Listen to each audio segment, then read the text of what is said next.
it's Clara. Welcome back to my channel. Today I will share with you my favorite ballet books, documentaries and Instagram accounts. I really hope that you will get inspired by all of these, and this is a bit of a different video, but I hope you will enjoy. I think there will be a part 2 of this video because it's going to be quite long otherwise, and I still want to keep it nice and short.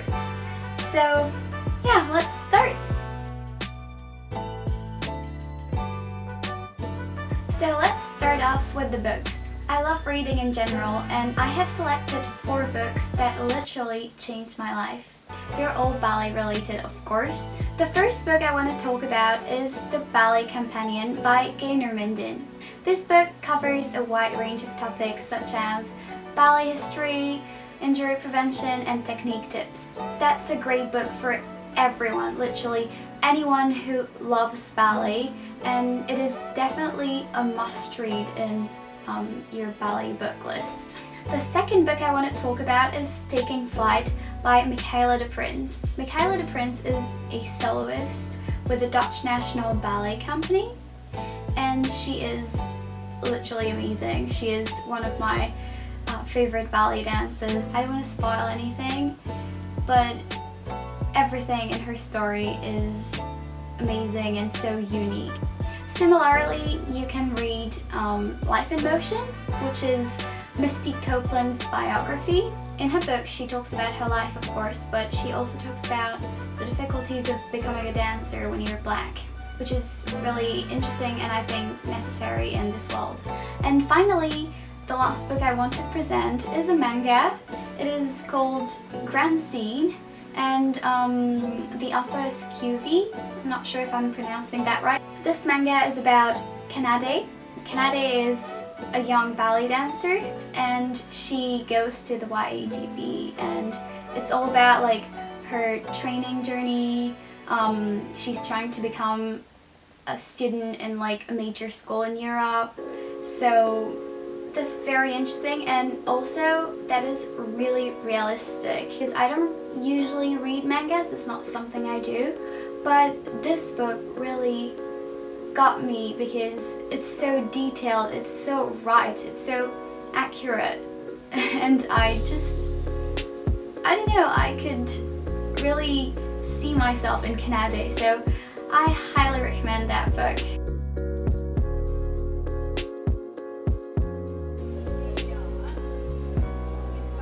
And now let's talk about documentaries. The first documentary I want to talk about is First Position by Bess Cartman. This documentary follows 6 young dancers preparing for the Youth America Grand Prix, which, as you may know, is one of the biggest ballet competitions. And some of the dancers featured in the documentary are now incredible ballet stars. First Position is, in my opinion, a true gem. I have watched it countless numbers of times and it's so motivating. Like, I just love it. So my other favorite documentaries are all about ballet schools. Budding Stars of the Paris Opera Ballet School is the first ballet documentary I ever watched, and that is what got me into ballet, so there's a bit of sentimental value to it. It is about the life of Paris Opera Ballet School students and exams, performances, as well as auditions. It is extremely interesting, and it exists in French, German and English, I think. And if you want to watch another really interesting documentary about the Paris Opera Ballet School, you can watch Les Enfants de la Danse. The title is in French and the documentary is in French, but I think you can just like watch the images and still like enjoy it because it's really nice. You can see Aurélie Dupont and many Paris Opera Ballet stars dancing when they were younger. That's just a very good documentary. And now about Russian ballet. So my absolute favorite in this category is Dance of the Little Swans and Ballet Sweat and Tears. Those two are about the Vaganova Ballet Academy, and it really gives an insight into this amazing academy. I always find it so inspiring. Yeah, that's just very interesting. So watch those. And There is another one about the Bolshoi, but I am, again, not sure it exists in English because I have only seen it in French. It is called Un an au Bolshoi, so 1 year at the Bolshoi Ballet Academy, and it features Natalia Sipova, so that's also very cool to watch. And the last one I want to talk to you about is Strictly Ballet. So this is a teen folk series in 2 seasons that takes place at the School of American Ballet and at the Miami City Ballet. And it follows young dancers in their final years at the academy, and they're auditioning for companies. That is very interesting. It is also quite entertaining, and I would say that's something you can show to people who are not necessarily in the ballet world, because you really get an insight in what the life of a dancer is, and this is just very simply explained. I really like it. So that's it for the documentaries.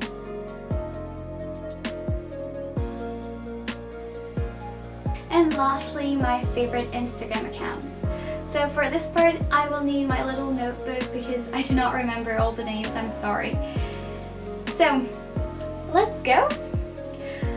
For extra motivation, I like to follow principal dancers such as Yasmin Nagdi, Mara Shock, Isabella Boyson, Skylar Brandt, and Yana Salenko.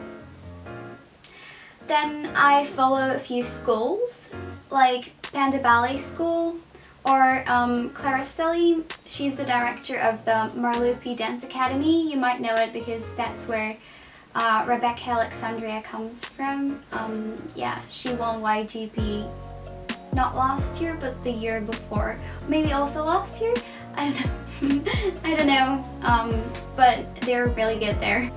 I also follow a few other amazing people like Jihyun Choi, or Ines McIntosh, or Sophie Ballerina 02.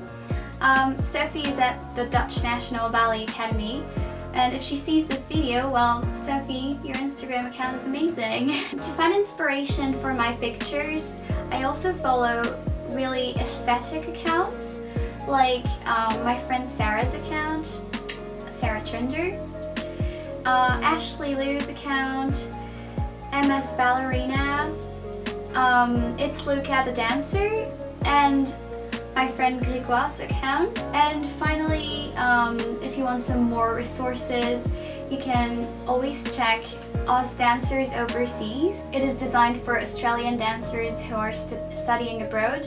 I'm not Australian, but I still can relate with living abroad and stuff like that. And it provides really helpful information about nutrition, training, and other things really. Just check that out. It's a great Instagram account.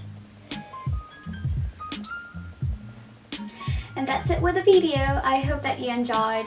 That was really fun making it actually, so if you like this type of video, just tell me in the comments if YouTube doesn't disable my comments one more time.